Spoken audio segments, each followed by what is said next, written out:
Hey everyone, welcome to Raj economics and commerce classes. मैं हूं नीरज कुमार। जैसा कि आपको पता है, सीयूटी पीजी इकोनॉमी 2025 के लिए मैं फिलहाल पीवाईक्यू डिस्कस कर रहा हूं, है ना। 2 वीडियो बना चुका हूं। किसके लिए? 2023 में जो एग्जाम हुआ था उन क्वेश्चंस को डिस्कस कर रहा था। 2 लेक्चर्स हो चुके हैं, आज तीसरा पार्ट है हमारा। जो एग्जाम 6 जून को हुआ था उसको हम लोग डिस्कस कर रहे हैं। बड़ा ही इंपॉर्टेंट है ये सेशन, जरूर देखा कीजिए एंड तक, ठीक है ना। और दोस्तों तक शेयर भी कीजिए।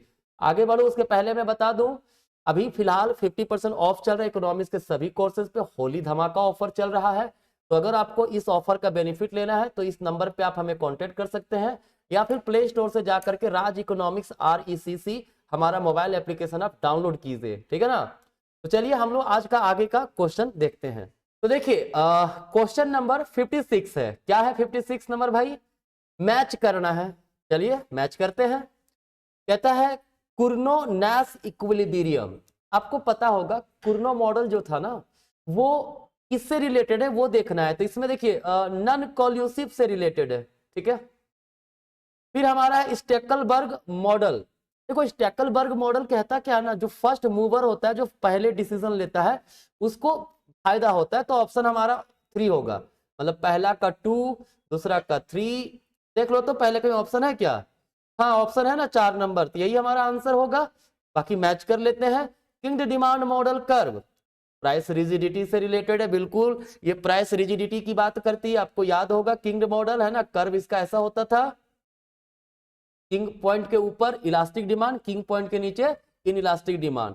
फिर बर्ट्रेंड मॉडल, ये प्राइस को फोकस करता था। यहाँ पे लिखा हुआ प्राइस लीडरशिप मॉडल, है ना। तो ये हमारा आंसर हो जाएगा।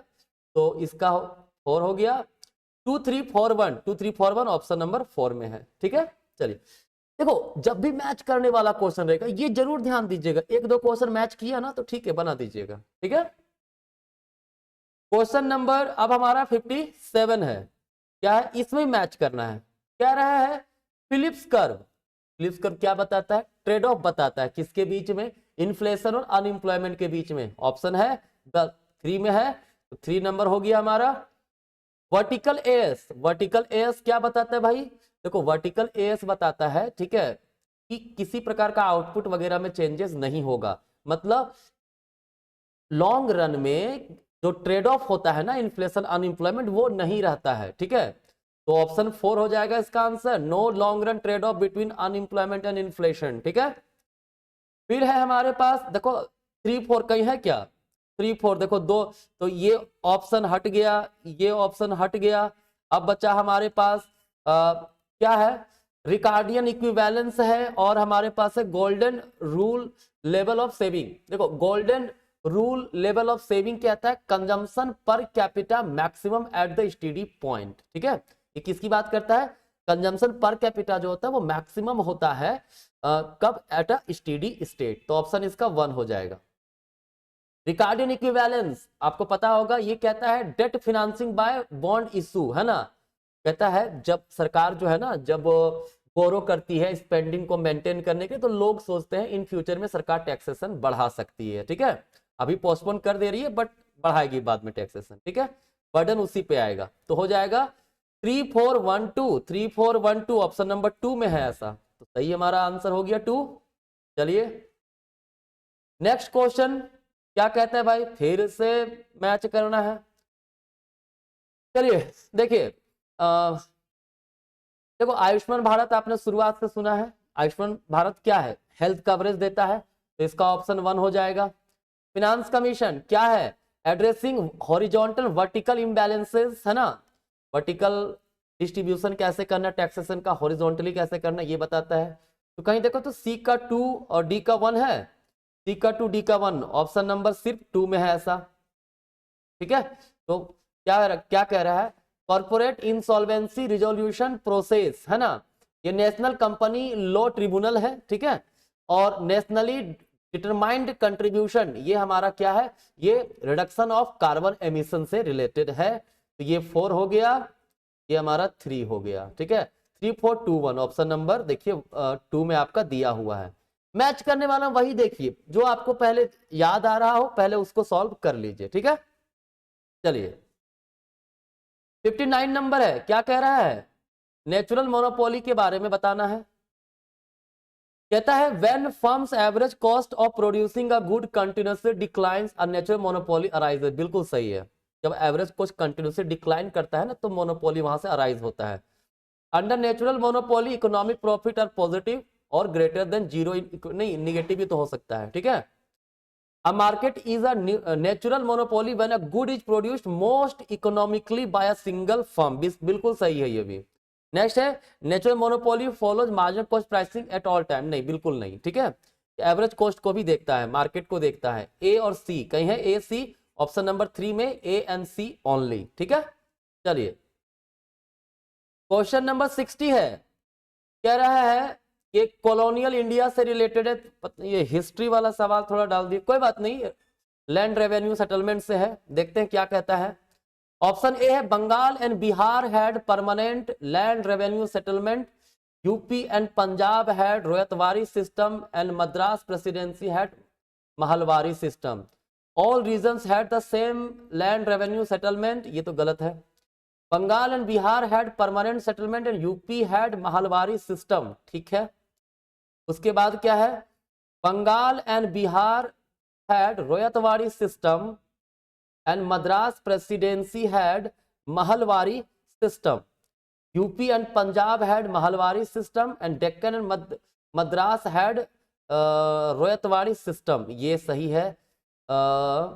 और कौन सा है, Bengal and Bihar permanent settlement and U, ये सी और ई होगा, ठीक है। आप चेक कर लीजिएगा एक बार इसको थोड़ा, ठीक है। मुझे जहां तक याद आ रहा है बंगाल और बिहार में परमानेंट सेटलमेंट था, ठीक है, लैंड रेवेन्यू सिस्टम के अंदर का। यूपी में था महलवारी सिस्टम, ठीक है, ये याद रखिएगा। ई में भी देखो यूपी पंजाब में महलवारी सिस्टम है, ठीक है, क्लियर है। चलिए तो सी और ई होगा ऑप्शन नंबर 4, ठीक है। चलिए नेक्स्ट, कहता है a king demand curve under oligopoly necessarily implies. King demand model क्या कहता है, तो किंग डिमांड मॉडल याद होगा, ये हमारा डिमांड लाइन है, ठीक है, ये किंग पॉइंट होता है ना। यहां पर क्या होता है, ये हमारा मार्जिनल रेवेन्यू होगा, ये वाला, ये यहाँ पे डिसकंटिन्यू हो जाता है, ठीक है, और ये इस प्रकार का जाता है, राइट। तो डिसकंटिन्यूटी इन मार्जिनल रेवेन्यू शेड्यूल बिल्कुल सही है। A gap in marginal cost schedule गलत है। फॉर्मल नहीं, नॉन कॉल्यूसिव मार्केट का है। The price need not be above marginal revenue, नहीं, ये भी गलत है, ठीक है। तो हमारा ऑप्शन सिर्फ ए होगा, ए ओनली है, हाँ बिल्कुल है, ऑप्शन नंबर 2 में, क्लियर। नेक्स्ट देखो, नेक्स्ट है consider two sector model. Two sector model है, smaller the marginal propensity to save. Marginal propensity to save smaller, इसका मतलब क्या हो गया, ये इस प्रकार का सेविंग लाइन होगा जो थोड़ा सा क्या होगा, फ्लैटर होगा, ठीक है। मतलब इनकम में ज्यादा चेंजेस है ना, सेविंग में कम चेंजेस, ठीक है, क्लियर। थोड़ा सा और स्टीपर बना देता हूं इसको मैं। ये हमारा है, ये थोड़ा सा और फ्लैटर बना देते हैं, ये इस प्रकार का। मार्जिनल प्रोपेंसिटी टू सेव अगर स्मॉलर है तो इसका मतलब क्या हुआ कि इनकम में ज्यादा चेंजेस हो रहा है, सेविंग में चेंजेस कम हो रहा है, ठीक है, क्लियर। तो स्टीपर सेविंग फंक्शन गलत है, होगा फ्लैटर। स्मॉल वैल्यू मल्टीप्लाई, नहीं गलत। अगर एमपीएस और मल्टीप्लायर के बीच में इनवर्स रिलेशन होता है, अगर स्मॉलर है एमपीएस तो मल्टीप्लायर लार्जर होगा। कंजम्पशन फंक्शन फ्लैट स्लॉप, नहीं। लार्जर वैल्यू ऑफ मल्टीप्लायर बिल्कुल सही है। फ्लैटर सेविंग फंक्शन बिल्कुल सही है, डी और ई होगा, डी एंड ई ओनली, ठीक है। चलिए आगे है नेक्स्ट क्वेश्चन, फिर से मैच करना है। डांडी मार्च, अच्छा ये भी हिस्ट्री दे दिया है। वैसे डांडी मार्च सॉल्ट से रिलेटेड था, है ना, कहीं है state monopoly over salt production, हाँ 3 नंबर। स्वदेशी मूवमेंट क्या था, स्वदेशी मूवमेंट था हमारा कि स्वदेश का प्रोडक्ट हम लोग अपनाए, तो डी इंडस्ट्रियलाइजेशन से रिलेटेड था, ठीक है। चंपारण मूवमेंट याद होगा, गांधी जी का जो है ये चंपारण मूवमेंट था, ये जो फ्रीडम चाहिए था किसानों को, है ना, क्रॉप का डिसीजन वो खुद से ले सके, तो क्या है, peasant freedom over choice of crop, तो ये हो जाएगा 2, तो एक बचा ऑप्शन टेकन राइट्स, ये हो गया प्रेजेंट इनडेटनेस, ठीक है, तो इसका 1, 3 4 2 1, 3 4 2 1, option number 2, this is the correct answer, ठीक है। चलिए नेक्स्ट है क्रोनोलॉजिकल ऑर्डर में अरेंज करना है भाई इसमें, ठीक है। तो यहाँ पे देखो ऑप्शन जो है सबसे पहला देखो तो न्यू एजुकेशन पॉलिसी का ही है ई, चलो एक ही ऑप्शन है, ठीक है।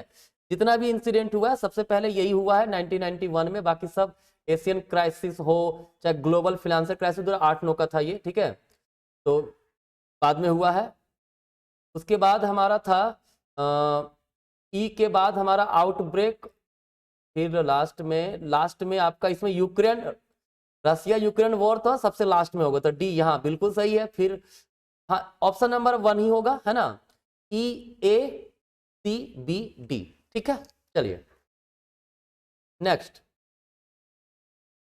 सीक्वेंस में अरेंज करना है, ठीक है, सीक्वेंस में अरेंज करना है, क्या है, वेजेज एंड प्राइस डिक्लाइंस, इसके बारे में wage price flexibility approach of Pigou, इन्होंने क्या कहा था, पहले अनएम्प्लॉयमेंट बोला था कि अगर अनएम्प्लॉयमेंट हो तो वेज प्राइस में रिडक्शन आता है, जिसके कारण फिर क्या होगा, इकोनॉमी में फुल एम्प्लॉयमेंट आ जाएगा। तो सबसे पहले कहीं अनएम्प्लॉयमेंट है ना, ऑप्शन नंबर डी, ये हमारा पहला हो जाएगा, ठीक है, ये पहला हो जाएगा।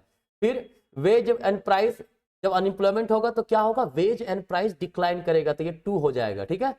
वेज प्राइस डिक्लाइन होने से क्या होगा, कॉस्ट डिक्लाइन में प्राइस डिक्लाइन, ठीक है, जिसके रिजल्ट में क्या होगा, प्राइस ऑफ एसेट्स फॉल करता है, प्राइस ऑफ एसेट्स फॉल करेगा, इसका मतलब रियल वैल्यू ऑफ एसेट्स बढ़ जाता है, ठीक है, तो ये हमारा 5वां वाला हो जाएगा, ठीक है। तो पहले डी ए डी, फिर ए, फिर सी, डी ए सी, फिर है डी ए सी, फिर बी, फिर E, A option 3 D A C B E, ठीक है। चलिए नेक्स्ट कहता है यहां पे फॉर, कहता है सोलो मॉडल से रिलेटेड है, for the per capita production function कितना दिया हुआ है, y इक्वल दिया हुआ है k का पावर 0.5, ठीक है। What is the level of capital per capita at steady state equilibrium, देखो स्टेडी स्टेट तब होता है ना जब कहा जाता है, इसका इक्वेशन है saving rate function production function equal होगा क्या हमारा, डेल्टा के, डेल्टा का मतलब डेप्रिसिएशन, ठीक है। तो देखो सेविंग रेट दिया हुआ 0.4, फंक्शन ऑफ के यहाँ होगा फंक्शन ऑफ के, ठीक है। प्रोडक्शन फंक्शन कितना है, के का पावर 0.5, डेप्रिसिएशन रेट कितना है 0.1 है, और इंटू के क्या हो जाएगा, इसका हो जाएगा 0.4 अपॉन 0.1 इक्वल्स के अपॉन के का पावर 0.5, ठीक है। क्या बचेगा, इसको डिवाइड करेंगे, ये 4 बचेगा, 4 इक्वल्स के का पावर 0.5, मतलब क्या हो जाएगा, दोनों तरफ स्क्वायर कर दीजिए तो 16 बराबर क्या हो जाएगा के, मतलब के का वैल्यू 16 जब होगा तो स्टेडी स्टेट आएगा, option number 3, this is the correct answer, ठीक है। चलिए 67 नंबर है हमारा, कह रहा है एलएम कब represent locus of all those combination of Y and I in output और interest rate which satisfy MP बराबर इतना, what is the value D Y by D I, देखो एमपी अपॉन पी बराबर एल वाई आई दिया हुआ है, दोनों side I के रिस्पेक्ट में डिफ्रेंशिएट करेंगे तो ये तो 0 हो जाएगा, चूंकि यहाँ पे आई है नहीं तो कांस्टेंट, इसमें दोनों चीजें हैं, क्या होगा, एक बार y के रिस्पेक्ट में डिफ्रेंशिएट किए तो हम लोग लिखेंगे D Y upon D I, chain rule लगेगा, प्लस इधर इसको डिफ्रेंशिएट करेंगे तो एल आई, आई के रिस्पेक्ट में करेंगे तो 1 आता है, लिखने की जरूरत नहीं है, इसको लिख सकते हैं फिर ऐसा हम लोग D Y by D I equals minus L I by L Y, ठीक है। तो ऑप्शन नंबर कहीं है ऐसा टेस्ट में लिखा हुआ ऑप्शन में, हाँ ऑप्शन नंबर 4 सही है, ठीक है। चलिए कह रहा है नेक्स्ट क्वेश्चन है 68 number, suppose that the manager of a store estimate the probability of any customer entering the store making a purchase of 0.3, मतलब अगर एक कोई कितना भी व्यक्ति आ रहा है तो लोग परचेज करेगा, उसकी प्रोबेबिलिटी 0.3 है, ठीक है। What is the expected number of customers making purchase from the randomly selected 10 customer, तो 10 कस्टमर आएगा, 10 को गुना कर दो सीधा सीधी 3 इसका आंसर होगा। ठीक है, चलिए 69 नंबर कह रहा है for a random variable x given that E x square कितना है भाई 16 दिया हुआ है, एक्सपेक्टेशन ऑफ x दिया हुआ है कितना 2, what is the value of variance of the distribution, variance of the distribution निकालेंगे, इसका होता है ई एक्स स्क्वायर माइनस ई एक्स जो है इसका होल स्क्वायर। ठीक है, क्या हो जाएगा 16 माइनस 2 का स्क्वायर मतलब 12 बचेगा, 16 minus 4 12, option number 1 this is the correct answer. ठीक है, 70 क्या है भाई, कहता है one of the assumption of classical linear regression model is that all the value of explanatory variable x must all B positive, जरूरी नहीं है, not all be the same, बिल्कुल सही है, नॉट ऑल निगेटिव ये भी गलत है, बस कहता है सेम नहीं होना चाहिए, मतलब मल्टी कोलिनियरिटी नहीं होनी चाहिए। ठीक है ना, तो आज भी 15 क्वेश्चन हो गया हम लोग का, पिछले क्लास में डिस्कशन पिछले 2 वीडियो बन चुके हैं, ये आपका लास्ट ये तीसरा वीडियो है, अब उसके आगे का कोर्स 70 तक हो चुका है, अब 71 नंबर से कंप्लीट कर लेंगे हम लोग 2 दिन में। ठीक है, चलिए तो आज कहीं तक, मिलते हैं नेक्स्ट क्लास में, धन्यवाद।